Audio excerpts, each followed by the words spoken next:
अस्सलाम वालेकुम, welcome to AKD securities. आज हमारे साथ AKD सिक्योरिटीज़ के इंस्टीट्यूशनल डेस्क के deputy head mister Motad Hasan Khan है।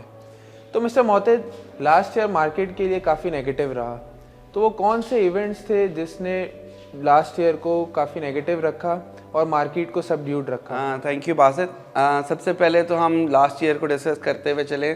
जो लास्ट ईयर में सबसे बड़ा इवेंट था वो यूक्रेन रशिया की जो वॉर स्टार्ट हुई फरवरी के अंदर, वहाँ से मार्केट ने आपने देखा कि इंटरनेशनल मार्केट्स में भी अनसर्टेनिटी आई, कमोडिटी प्राइसेस शूट अप कर गई, कमोडिटी प्राइसेस सुपर साइकिल में चली गई, $140 तक ऑयल चला गया, जिसकी वजह से हमने देखा क्योंकि हम as an oil importing country है और सारी कमोडिटीज़ हायर प्राइस के ऊपर थी, तो हमें सारा पिंच फील होना शुरू हुआ। वहाँ से स्टार्ट था।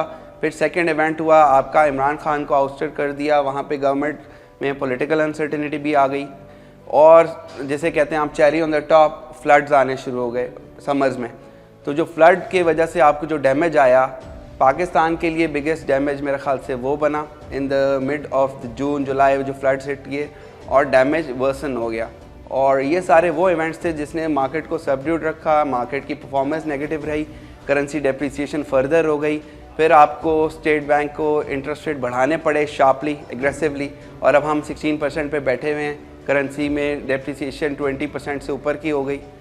फिर भी आप ये despite these all negative factors, हमारी मार्केट ने साल का तकरीबन 9.4% नेगेटिव रिटर्न पोस्ट किया, और अगर हम डॉलर टर्म्स में बात करें तो तकरीबन 29% नेगेटिव रिटर्न डाउनफॉल किया। तो ये आपने अभी डोमेस्टिक टर्म्स में बताया कि डोमेस्टिकली ये इवेंट्स हुए थे, वो कौन से इवेंट्स थे जो ग्लोबल मार्केट में हुए? थोड़ा ग्लोबल हमारे व्यूअर्स को आउटलुक भी दें। ग्लोबली भी देखा जाए तो कमोडिटीज़ बढ़ने की वजह से जो यूक्रेन रशिया वॉर से स्टार्ट हुआ था, जैसे ऑयल, बाकी फर्दर कमोडिटीज़, एडिबल ऑयल, सब चीज़ें शूट अप कर गई थी। उसकी वजह से ये देखा जाए तो ग्लोबल फिनोमेना भी वहीं से स्टार्ट हुआ था, बिकॉज द कमोडिटी साइकिल किसी भी कंट्री के लिए अच्छा नहीं था। उसकी वजह से इन्फ्लेशन वहाँ बढ़ा। हमारे भी यहाँ इन्फ्लेशन जैसे 24-25% तक अभी आ गया, वहाँ भी इन्फ्लेशन के डबल डिजिट्स में नंबर आए। और यूके यूएस में हमने देखा 26-28 ईयर्स रिकॉर्ड इन्फ्लेशन रिकॉर्ड की गई, और इन्फ्लेशन तकरीबन जब इतने हाई पे गई तो उन्होंने उसको कर्व करने के लिए इंटरेस्ट रेट बढ़ाने शुरू कर दिए।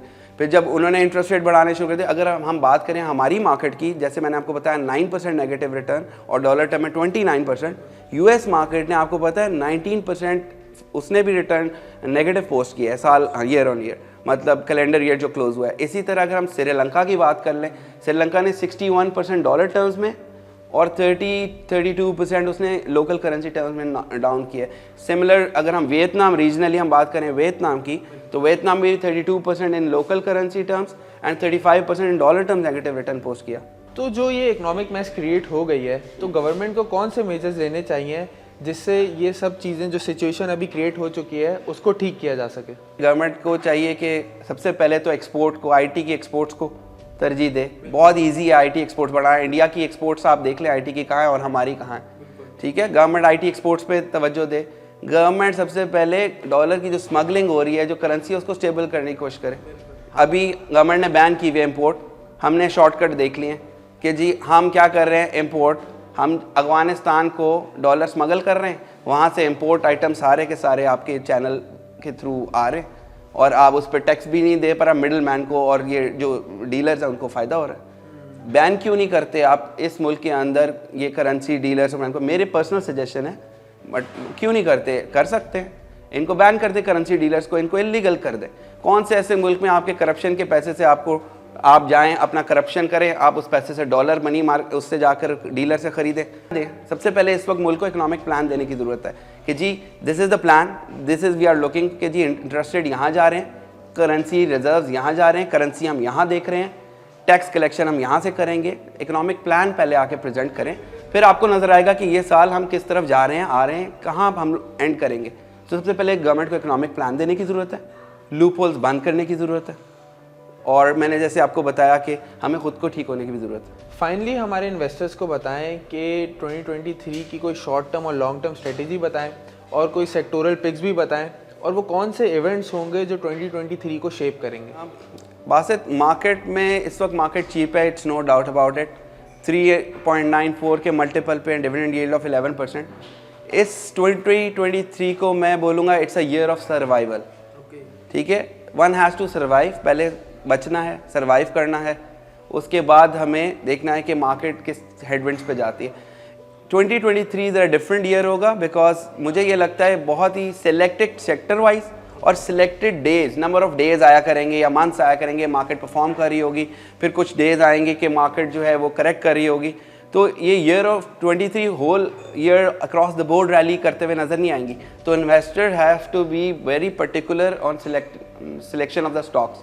उसमें सेक्टर जो हैं, मुझे ये लगता है tech sector, E&P and fertiliser sector और डिविडेंड यील्ड स्टॉक्स को हमें इसी सेक्टर्स को फेवरेट करना चाहिए, क्योंकि you have a dividend yield of 11 to 12% in this market and these sector, because tech sector आपको डॉलर हेज भी हो जाता है। उसके अलावा E&P के अंदर भी आपको ये है, तो POL, PPL, OGDC ये स्टॉक्स मारी। इसके अलावा टेक में आपका सिस्टम्स लिमिटेड है, TRG है, दूसरे टेक स्टॉक्स हैं। इसके अलावा फर्टिलाइज़र में FFC है, EFERT है। तो you should look into this. जो मेजर इवेंट्स अभी ड्यू हैं, जैसे जिनेवा में कॉन्फ्रेंस है, IMF के साथ नेगोशिएशन चल रही है, monetary policy this month due है, तो उसके बारे में कुछ देखिए। यहाँ बिल्कुल आपने बोला इवेंट्स में, तो इवेंट्स ये इवेंटफुल ईयर तो होगा, because it's an election year as well. और अभी शॉर्ट टर्म के जो इवेंट्स हैं, आपने जैसे हाईलाइट किया, 9 को जिनेवा के अंदर है कॉन्फ्रेंस, हो सकता है उसमें हम लोग जो फ्लड एड के लिए फंडिंग रेज करने जा रहे हैं वहाँ कुछ हेल्प आउट हो जाए। कुछ सऊदीया के ट्रिप्स हैं, कुछ वहाँ पे हो सकता है कोई फ्रेंडली कंट्रीज़ आपको सपोर्ट करने आ जाएँ। और उसके अलावा आप जैसे देखा मॉनेटरी पॉलिसी है 23 जनवरी को, उसको देखते हुए तो वही इस शॉर्ट टर्म में इवेंट्स में हो सकता है मार्केट आपको परफॉर्म करती भी नजर आए। उसके बाद अगर मॉनेटरी पॉलिसी में इंटरेस्ट रेट बढ़ जाता है, उसके बाद फिर एक करेक्शन मोड नजर आए। तो जैसे मैंने आपको बताया, मार्केट जो है इस वक्त नंबर ऑफ डेज आया करेंगे या नंबर ऑफ मंथ्स आया करेंगे, परफॉर्म कर रही होगी, फिर करेक्ट करेगी, फिर परफॉर्म करेगी।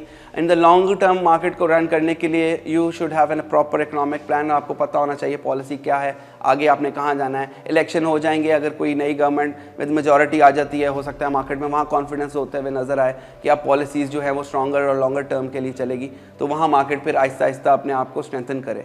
जो IMF के साथ डील इतनी डिले हो गई है, उसके बारे में आपको क्या लग रहा है कि कब तक फाइनल? इन्होंने रिक्वेस्ट तो यही की है कि 9th और 10th रिव्यू को क्लब कर दें, तो most probably end of this month, और मे भी हो सकता है अगर 9th-10th को क्लब करने जा रहे हैं तो एक आध महीना और डिले हो जाए।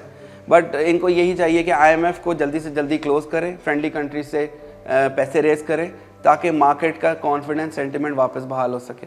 Thank you sir for giving us time, and thank you guys for watching this video.